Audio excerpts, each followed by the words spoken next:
তিনি যখন হাসেন তখন আপনার মনে হবে তার চেহারা দিয়ে যেন মুক্ত ঝরছে। তিনি যখন কথা বলেন তখন আপনার মনে হবে তিনি অমীয় বাণী বিতরণ করছেন।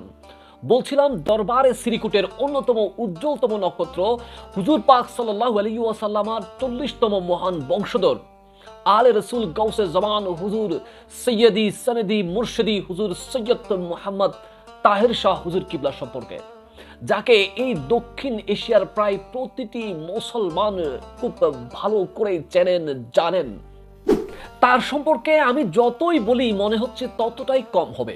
তিনি সর্বদাই নীরব থাকেন। তার নীরবতা এতই চমৎকার, এতই মধুর হয়, তিনি লক্ষ লক্ষ মানুষের সামনে যদিও বা তিনি চুপচাপ নীরব বসে থাকেন, তারপরেও লক্ষ লক্ষ মানুষের প্রধান আকর্ষণ থাকেন হুজুর কিবলা আল্লামা সৈয়দ মোহাম্মদ তাহের শাহ মাদ্দাজিল্লুহুল আলী। তার এই নিরাপদার কত বিশাল একটা তাৎপর্য আছে।